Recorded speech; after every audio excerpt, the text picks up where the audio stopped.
Hello everyone, welcome back my YouTube channel my knowledge way में। और आज आप लोगों के लिए मैं बिहार से special current affairs March month का 2021 का लेकर आई हूँ। इससे पहले भी जनवरी फरवरी बिहार से स्पेशली करंट अफेयर्स का वीडियो बना रखी हूँ, और साथ ही साथ नेशनल इंटरनेशनल जो भी करंट अफेयर्स है उसका भी वीडियो मैं बना रखी हूँ, तो आप उसे भी इस चैनल के माध्यम से देख सकते हैं। और बिहार से स्पेशल करंट अफेयर्स का लाने का मतलब यह है हमारा कि बिहार में जितनी भी आने वाली एग्जामिनेशन है उसका उसके तैयारी में आपको मदद मिल सके, क्योंकि आप लोगों को पता ही है कि करंट अफेयर से रिलेटेड 25 क्वेश्चंस बिहार के एग्जामिनेशन में रहता ही है। तो एटलीस्ट उसकी तैयारी करने के लिए ये वीडियो काफ़ी हेल्पफुल होगी आप लोगों के लिए। तो थोड़ी सी समय निकाल कर आप लोग करंट अफेयर्स देख लें, बहुत बहुत इम्पॉर्टेंट है। और साथ ही साथ अपने दोस्तों को में शेयर कर दें ताकि उनके लिए भी मदद मिल सके। और अगर पसंद आती है वीडियो तो लाइक भी कर दें और सब्सक्राइब भी कर दें। सो चले मार्च मंथ का जो भी करंट अफेयर्स आई है उसे देख लेते हैं।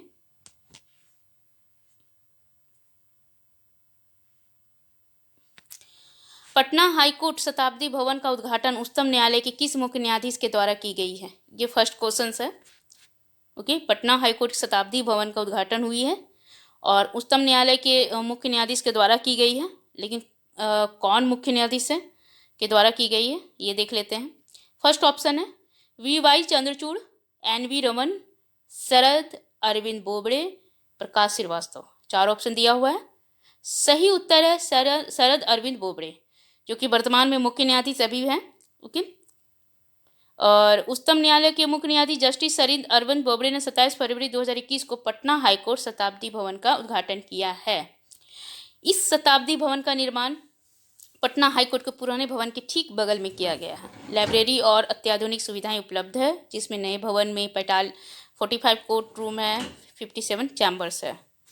तो एक्सप्लेनेशन मैं कर दी हूँ, चेक कर सकते हैं।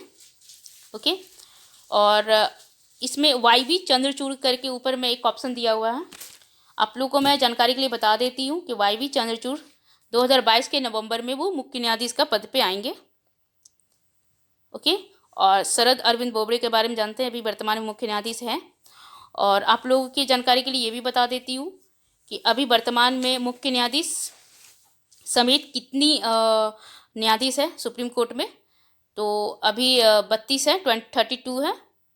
और आगे चलकर 2022 में संसद में एक बिल पास हुई है सुप्रीम कोर्ट के न्यायाधीश से संबंधित, जो कि आगे चलकर 34 हो जाएगी।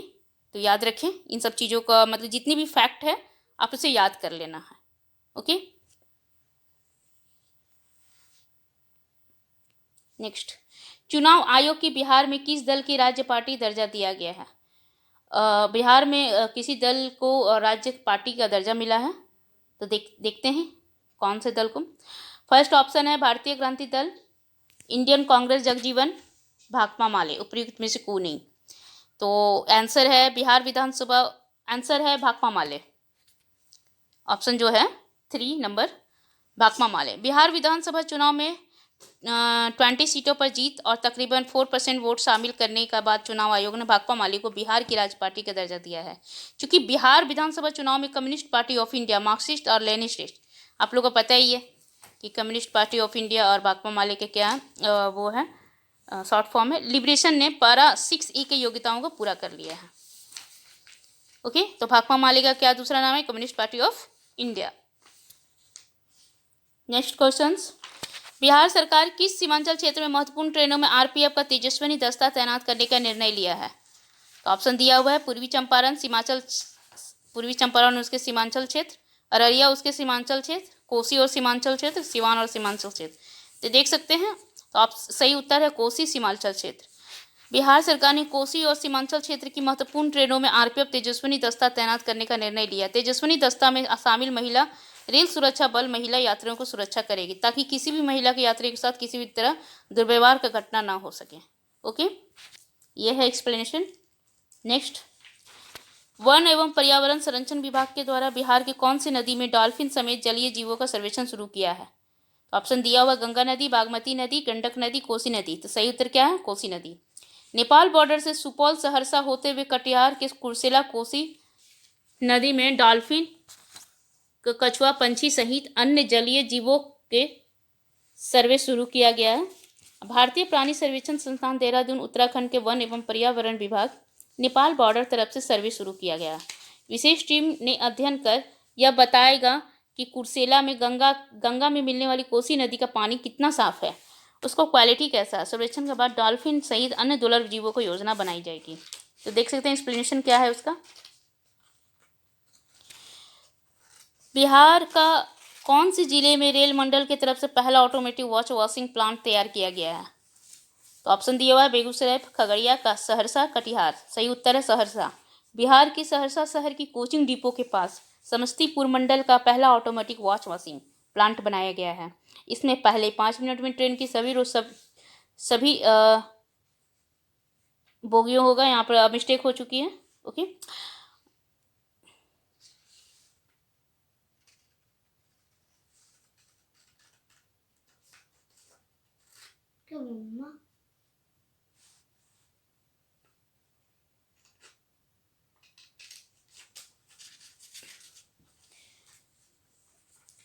बोगियों के बाहरी हिस्से की धुलाई और सफाई हो जाएगी। यह ऑटोमेटिक वॉशिंग प्लांट समस्ती रेल मंडल के द्वारा बनाया गया है। इसमें सबसे बड़ी बात यह है कि सफाई कार्य में लगने वाली 80% पानी का दोबारा उपयोग किया जा सकता है।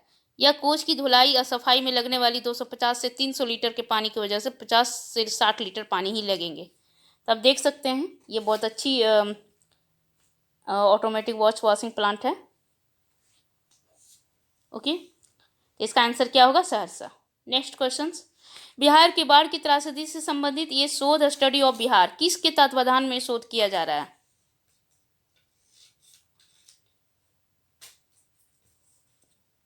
Patanjali institute of management Patna, national institute of management Patna, Chandragupta institute of management Patna. उपयुक्त में से कोई नहीं। सही उत्तर है Chandragupta institute of management Patna. Bihar में बाढ़ की त्रासदी या मानव जीवन पर पड़ने वाले प्रभाव पहली बार वैज्ञानिक तरीके से शुरू हुआ है। यह केंद्र व राज्य सरकार Chandragupta institute of management Patna के तत्वाधान में शोध करवाया जा रहा है। इसके 8 विशेषज्ञ राज्य 7 जिलों में शोध कर रहे हैं, जैसे गंगा, गंडक, बूढ़ी गंडक, बागमती, कोसी नदी बाढ़ से त्रासदी झेलने वाले शामिल को किया गया है।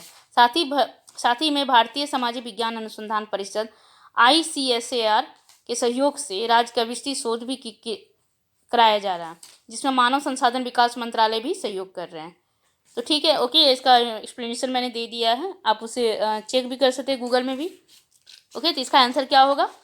Chandragupta institute of management Patna, option 3। Indo Nepal border area का सर्वे पर किस मंत्रालय ने अपनी सहमति जताई है? तो फर्स्ट ऑप्शन है परिवहन एवं राजमार्ग मंत्रालय, गृह मंत्रालय, रक्षा मंत्रालय, विदेश एवं गृह मंत्रालय, संयुक्त। तो आप देख संयुक्त विदेश।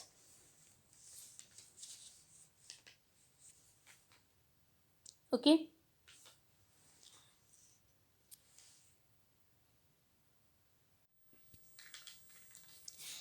ऑप्शन क्या दिया हुआ है? परिवहन एवं राजमार्ग मंत्रालय, गृह मंत्रालय, रक्षा मंत्रालय, विदेश एवं गृह मंत्रालय। तो सही उत्तर क्या है? गृह मंत्रालय। इस मंत्रालय के अधिकारी ज्वाइंट सर्वे पर सहमत हो गए हैं। ज्वाइंट विदेश और गृह मंत्रालय दोनों है, इसलिए ज्वाइंट है। ओके, इसीलिए यहाँ पर ज्वाइंट होगा। इसी वर्ष दोनों देशों के अधिकारियों की मौजूदगी सीमाई इलाके का सर्वे किए जाने की संभावना भी है। इंडो नेपाल के बीच नो मेंस लैंड को लेकर पिछले कई दशक से हो रहे विवाद के बाद अब दोनों देशों के बीच विदेश और गृह मंत्रालय के अधिकारी ज्वाइंट सर्वे पर सहमति प्रदान की है। नो मेंस लैंड का मतलब ये होता है कि जब किसी दो देशों के बीच सीमा निर्धारित करने के लिए कुछ भूमि छोड़ दी जाती है तो उस जगह का नो मेंस लैंड के रूप में उसको कहते हैं। यह जगह किसी भी देश की अधिकार के क्षेत्र में नहीं आती है। तो भारत नेपाल के बीच जो सीमा है उसके बीच जो नो मेंस लैंड का मेंशन किया गया है वो 18 गेज की चौड़ाई में छोड़ी गई जगह है, उसी को हम लोग बोलते हैं नो मेंस लैंड। तो इसी का चर्चा किया गया है। इंडो नेपाल बॉर्डर एरिया का जो सर्वे करना है तो विदेश और गृह मंत्रालय संयुक्त रूप से ज्वाइंट सर्वे करने के लिए सहमति प्रदान कर दी है। ओके,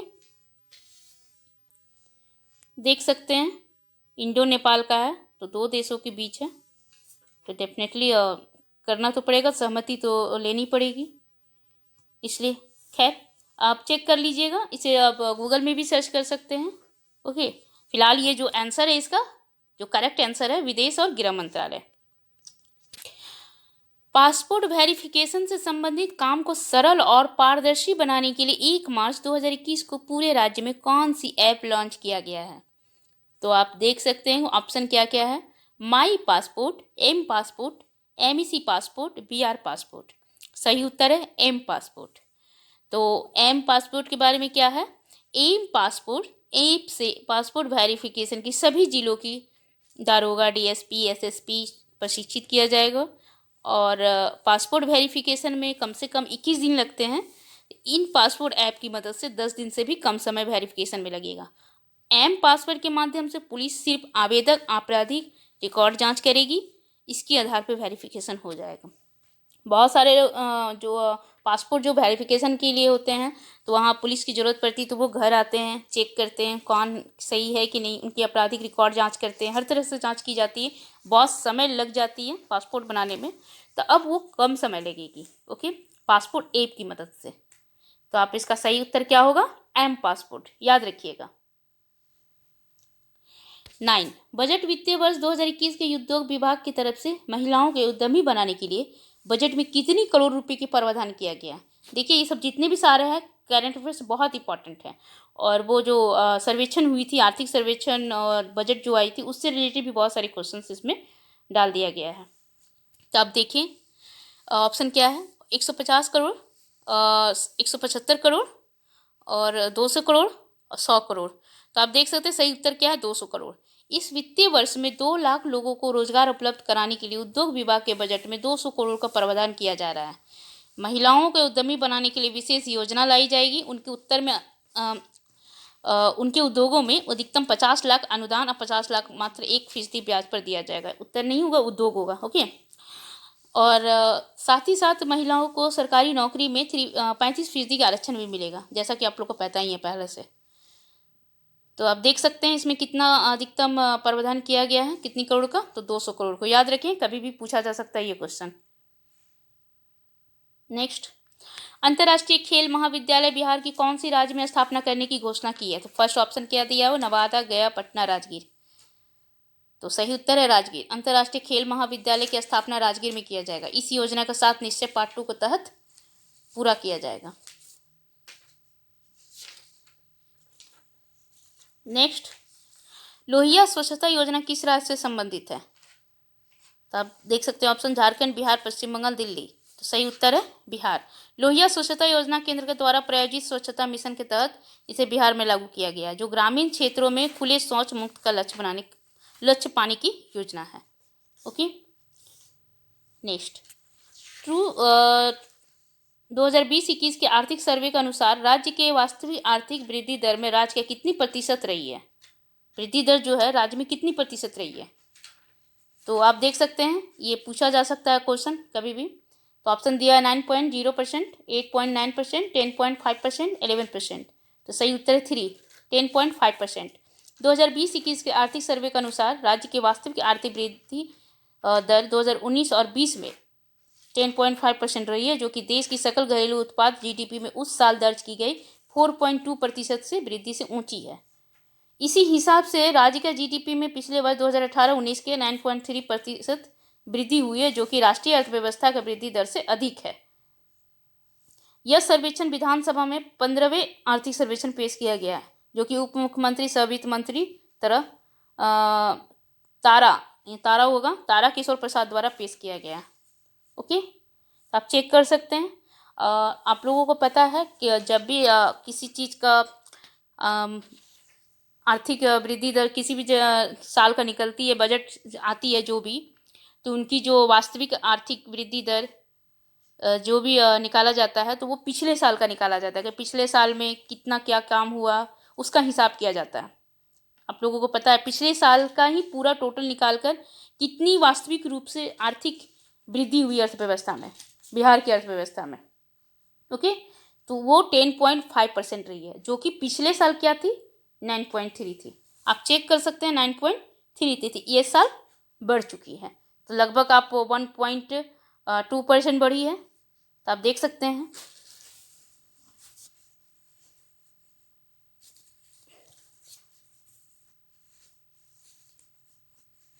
और सकल घरेलू उत्पाद जो जीडीपी है उस साल का 4.2% से वृद्धि ऊंची है। आप देख सकते हैं जीडीपी में भी है। Okay, next questions. आर्थिक सर्वेक्षण 2020-21 के अनुसार राज्य के प्रति व्यक्ति आय में कितना बढ़ोतरी हुई है? बहुत इंपॉर्टेंट क्वेश्चन है। तो देख सकते हैं ऑप्शन क्या हुआ, 28,668, 29,530, 30,171, 31,287। तो सही उत्तर है 4। राज्य की प्रति व्यक्ति आय में पिछली वित्तीय वर्ष की अपेक्षा इस वित्तीय वर्ष का देखा गया, जो कि net state domestic product NSDPJ आधार पर बिहार की प्रति व्यक्ति आय 31,287 है। ठीक है, ये जो निकालती है net state domestic product, okay, NSDPJ के आधार पर। और पिछले वित्तीय वर्ष 2619 से अधिक है, 2619 रुपया अधिक है। अभी राष्ट्रीय औसत की तुलना में बिहार काफ़ी पीछे है। देश की प्रति व्यक्ति आय 94,954 है, जो कि बिहार के करीब 3 गुना ज़्यादा भी है। इस बार वित्तीय वर्ष सकल घरेलू उत्पाद में कृषि से संबंध क्षेत्र कुल योगदान 18.7% रहा और राज्य में वृद्धि का भी आकार होने के कारण चालू वित्त वर्ष के विकास दर के बारे में बताना बहुत मुश्किल हो जाता है। इसलिए वर्तमान वित्त वर्ष 2020 और 21 का विकास दर के बाद अलग से जारी किया जा सकता है। जो विकास दर क्या है 2020-21 का वास्तविक, वो तो आर्थिक वृद्धि दर था ना, ये वास्तविक विकास दर के बारे में पूछा जा रहा है। और भी आकार का मतलब क्या होता है कि राज्य में, हाँ, तो भी आकार का मतलब ये होता है कि निरंतर अच्छी बढ़ोतरी देखना। अगर लॉकडाउन की वजह से जो भी भारत में या किसी भी राज्य में जीडीपी जो भारी गिरावट हुई है जीडीपी में, तो अचानक उसको लेकर उसके बाद भी आकार का वृद्धि होना वो दर्शाता है कि धीरे धीरे बेहतर हो रही है। जो आर्थिक संकेत जो आ रही है वो बेहतर हो रही है, ओके, और गिरावट कम हो रही है। तो आप इन चीज़ों से आप समझ सकते हैं कि जो भी है निवेश है, बेहतर उपभोग है या टीकाकरण अभियान है, सेवा क्षेत्र में जो तेजी से बढ़ोतरी हो रही है, उसी बढ़ोतरी की वजह से, उसी वृद्धि की वजह से बदौलत भी आकार का जो आर्थिक विकास हो रहा है। भी आकार का मतलब ही है कि धीरे धीरे आर्थिक विकास होना, ठीक है ना। तो कभी फ्लैक्चुएट कर सकता है, कभी कम भी हो सकता है, तो कभी ज़्यादा भी हो सकता है, इसलिए इसको भी आकार माना जाता है। अब इसको ये भी कर सकते हैं कि निरंतर लगातार आने वाली जो डेटा है, लगातार आने वाली डेटा है, चाहे वो बिजली की मांग हो, मालगाड़ी हो या माल भाड़ा हो या फिर बिल हो, जीएसटी संग्रह हो या इस्पात का उपभोग हो, इसकी जो वृद्धि के बल पर ये सब अचानक जो वृद्धि धीरे धीरे होती है, ओके, या अचानक होती है, तो वो भी आकार में ले लेती है। जो ग्राफ होती है हमारी अर्थव्यवस्था का, जो ग्राफ निकलती है, सांकेतिक जीडीपी जो भी दर्शाता है, वो भी आकार के रूप में ले लेती है। तो इसका मतलब है कि आर्थिक प्रगति होना। आप ये समझ जाइए, ओके। तो समझ में आई होगी।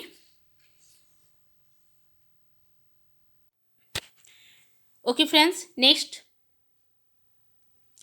सूरत और पटना के बीच स्पाइस जेट की सीधी विमान सेवा कब से शुरू हो रही है? तो फर्स्ट ऑप्शन है 1 मार्च, दूसरा ऑप्शन है 22 फरवरी, 25 फरवरी, 4 मार्च। तो सही उत्तर है 22 फरवरी। पटना से सूरत आने जाने वाली यात्रियों के लिए अच्छी खबर यह है कि पटना के बीच स्पाइस जेट की सीधी विमान सेवा 22 फरवरी से शुरू हो चुकी है। अब तक पटना को सूरत के लिए सीधी उड़ान नहीं होने के कारण 9 से 10 घंटे के समय अतिरिक्त लग जाती थी। नई सेवा शुरू होने से हवाई यात्री 2.5 घंटे में यात्रा पूरी कर सकेंगे। साथ ही यात्रियों को किराए से भी 25 से 50% अधिक बचत भी होगी। तो देख सकते हैं इससे होने वाले कितने फ़ायदे हैं, बेनिफिट मिल रही है पटना वाले को। पटना से डायरेक्टली सूरत का विमान शुरू हो चुकी है, ओके।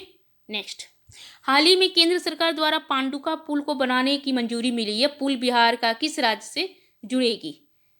तो ऑप्शन दिया हुआ है पांडुका पुल का उत्तर प्रदेश, पश्चिम बंगाल, झारखंड, उपयुक्त में से कोई नहीं। तो सही उत्तर है झारखंड। बिहार झारखंड को जोड़ने वाली 2 लेन पांडुका पुल की मंजूरी केंद्रीय सड़क परिवहन एवं राजमार्ग मंत्रालय ने आदेश दे दिए। करीब करीब 2.15 किलोमीटर की लंबाई में सोन नदी पर यह राज्य का छठा पुल होगा। तो याद रखिए किस नदी पे बन रहा है, सोन नदी पे बन रहा है। कौन सा पुल होगा, तो छठा पुल होगा। लंबाई भी मैंने बता दिया। तो ये सब चीज़ों को इंपॉर्टेंट है, इसलिए मैंने फैक्ट डाल दिया एक्सप्लेनेशन करके रूप में, तो आप इसे पढ़ते जाएं। नेक्स्ट, आज़ादी के 72 साल बाद पहली बार किस राज्य ने अपनी सिविल कोड एक्ट 2021 पारित किया है? तो ऑप्शन दिया मध्य प्रदेश, छत्तीसगढ़, उड़ीसा, बिहार। सही उत्तर है बिहार। इसे 134 साल के बाद बदलते हुए राज्य सरकार ने नया कानून तैयार कर पारित किया। अब तक इसके लिए अंग्रेजी हुकूमत काल वर्ष 1887 होगा, सो हो गया 1887 में बनाया गया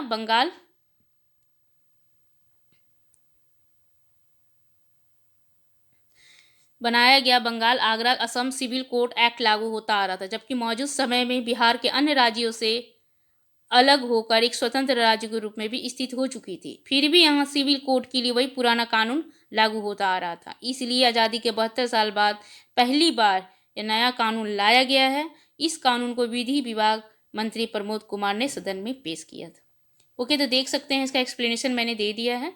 1887 में ही बना था ये पहले, जो अभी चलते आ रहा था करंट में, वो 1887 वाला जो नियम थी, अब जो है चेंज हो चुकी है। अब अपनी खुद राज्य का अपना सिविल कोड एक्ट हो गई है, 2021 में पारित कर दिया। तो ये क्वेश्चन मोस्ट इंपॉर्टेंट है, आप लोगों के लिए पूछा जा सकता है। Okay friends, next, unique land parcel identification number लागू करने वाला देश का 7वां राज्य कौन बना? तो ऑप्शन दिया हुआ है झारखंड, बिहार, छत्तीसगढ़, पश्चिम बंगाल। सही उत्तर क्या है? बिहार। इस सुविधा की शुरुआत करने वाला बिहार 7वां राज्य बन गया। पहले गोवा, आंध्र प्रदेश, झारखंड में भी इस प्रोजेक्ट पर सफलतापूर्वक काम चल रही है। इससे भूमि खरीद फरोख्त को लेकर आए दिन होने वाली धोखेबाजी पर अंकुश लगेगा। राजस्व विभाग के वेबसाइट पर यूनिट नंबर डालते ही जमीन से संबंधित सभी जानकारी कंप्यूटर में मिल जाएगी। तो यूनिक नंबर है, तो आप समझ आइडेंटिफिकेशन आधार नंबर डालना पड़ेगा आपका कंप्यूटर पे, और उससे संबंधित सारे चीज़ आपको जानकारी मिल जाएगी। ओके, नेक्स्ट क्वेश्चंस, पटना आरा सासाराम को किस एनएच का दर्जा दिया गया है? तो ऑप्शन दिया हुआ 117A, 119A, 118A, 221A। तो सही उत्तर क्या है? 119A। पटना से आरा होते हुए सासाराम के लिए प्रस्तावित नई सड़क को नेशनल हाईवे का दर्जा दे दिया। यह सड़क NH 119 नाम से जाना जाएगा। NH का दर्जा मिलते ही सड़क पर जमीन अधिग्रहण की कार्रवाई शुरू हो जाएगी, और 119 किलोमीटर भी है, याद रखेंगे। 119 किलोमीटर लंबी सड़क पर 10 किलोमीटर की छोड़कर बाकी 108 किलोमीटर ग्रीन फील्ड यानी नई सड़क होगी। पटना से आरा तक की यह सड़क 6 लेन आरा से सासाराम तक और 4 लेन की होगी। पटना से आरा तक की ये 6 लेन होगी, और आरा से सासाराम तक की ये 4 लेन होगी। बीच में कॉमा डालना है तो हो जाएगी सेंटेंस कंप्लीट। और यह पटना जिले की रिंग रोड सादिसोपुर से शुरू हो जाएगी। यह इसके बाद अलवर होते हुए सोन नदी पार करते हुए भोजपुर के संगार पहुंचेगी और सासाराम के निकट NH2 के सड़क में मिल जाएगी। तो नीचे थोड़ा सा कट कर गई है, ओके, चेक कर लीजिएगा। इसका आंसर क्या होगा? 119A, पटना आरा सासाराम।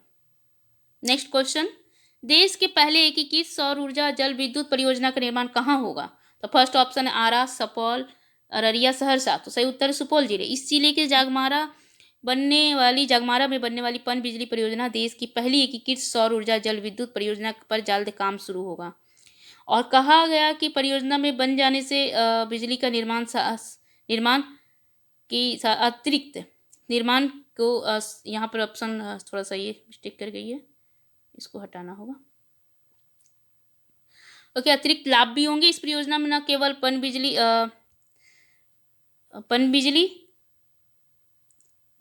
पन बिजली बल्कि सौर ऊर्जा भी उत्पादन होगा। इसके साथ ही इस पक्षी अभयारण्य के रूप में विकसित किया जाएगा। रिजर्व वायर बनने से कोसी इलाके में बाढ़ की समस्या से निजात मिलेगी और किसानों की सिंचाई की सुविधा इतने बड़े आकार में बराज के बनने से कम 1000 मेगावाट सौर ऊर्जा उत्पादन होगा। ओके, नीचे का सेंटेंस दिखाई नहीं दे रही है फ्रेंड्स, तो इतना काफ़ी है, एक्सप्लेनेशन थोड़ा बड़ा हो चुका था इसीलिए। तो आप देख सकते हैं इसका आंसर क्या होगा, सुपौल। नेक्स्ट, इंग्लैंड के क्लिमफटन के तर्ज पर 135 मीटर लंबा और 6 मीटर चौड़ा राज्य का पहला टूरिस्ट सस्पेंशन ब्रिज कहाँ बना है? तो आप लोग ऑलरेडी जानते ही होंगे, बहुत सारे लोग घूम चुके हैं जाकर।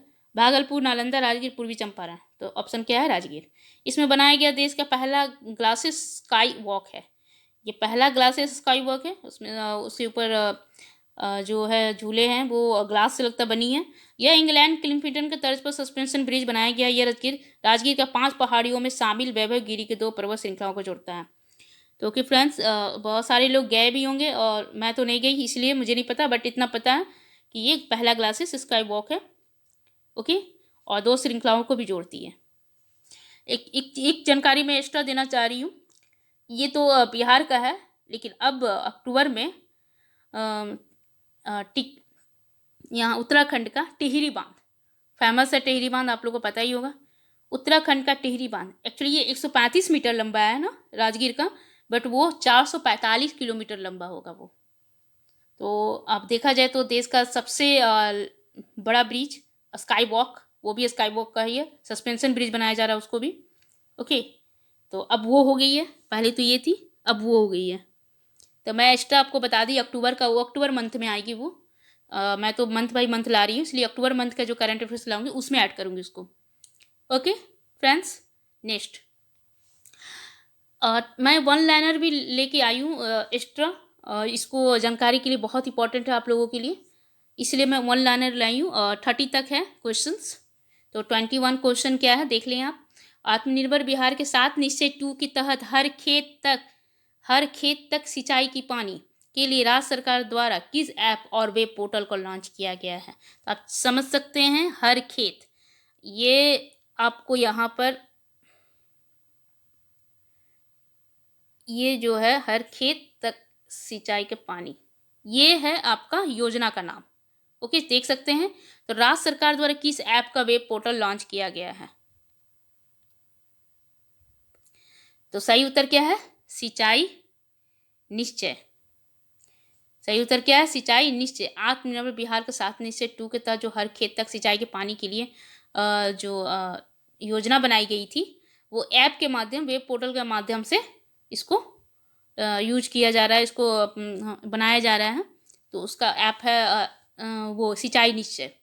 22 क्वेश्चन है, केंद्रीय सड़क राजमार्ग द्वारा बिहार में बनने वाली पहली एक्सप्रेसवे आज दरभंगा को किस एनएच की दर्जा मिला है?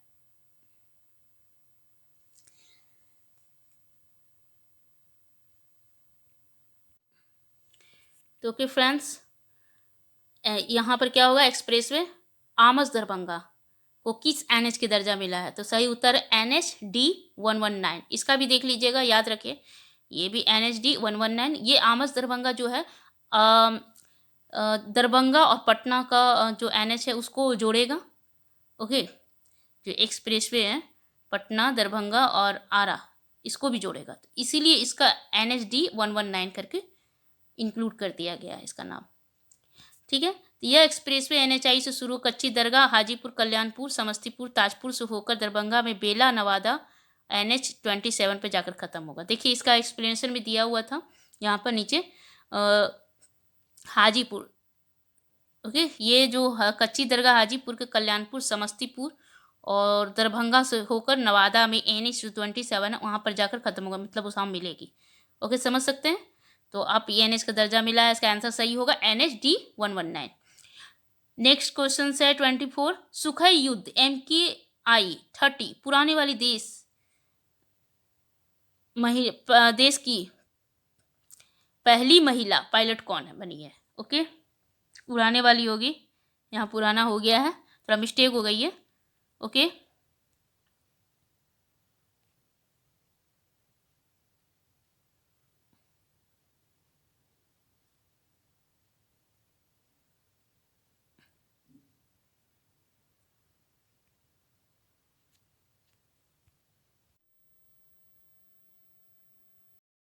नेक्स्ट अब देख सकते हैं 25, केंद्र सरकार द्वारा जारी ईज ऑफ लिविंग इंडेक्स 2020 में 10 लाख से अधिक आबादी वाले शहरों की सूची में बिहार से शामिल एकमात्र पटना का क्या स्थान मिला है?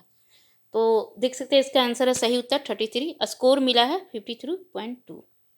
ओके, नेक्स्ट है 26, हिंदी कविता का संग्रह टोकरी में दिग्गज थोड़ी गाथा 2014 के लिए साहित्य अकेडमी पुरस्कार 2020 में पाने वाली देश की पहली महिला साहित्यकार कौन बनी?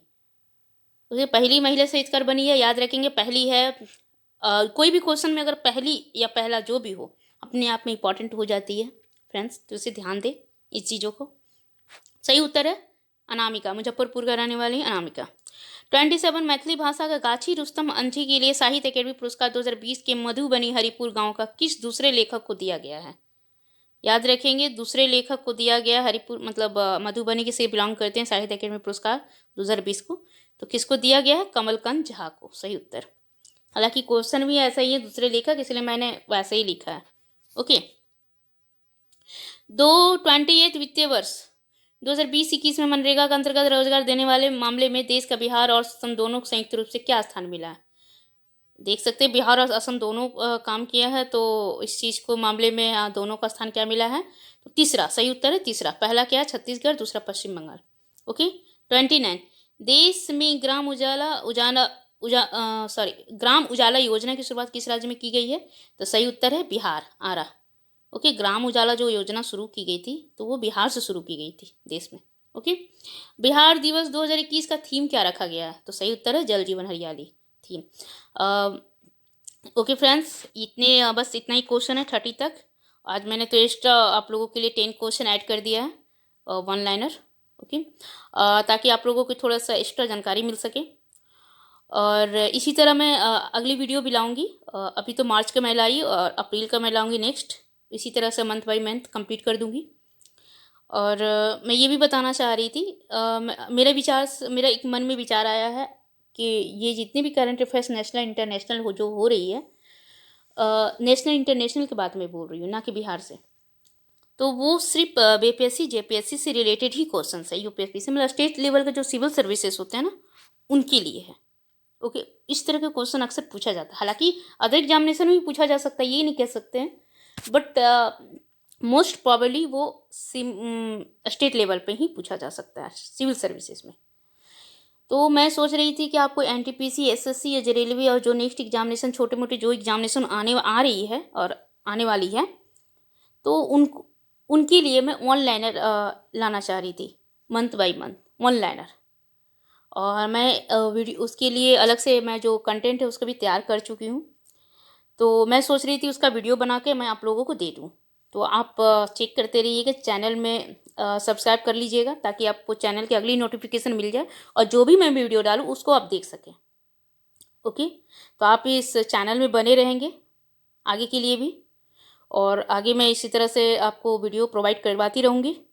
तो अगर आपको ये वीडियो पसंद आई हो तो प्लीज़ लाइक ज़रूर करें और दोस्तों में शेयर कर दें ज़रूर से याद करके, और साथ ही साथ सब्सक्राइब कर लें ताकि नोटिफिकेशन मिल सके। Okay friends, bye, thank you.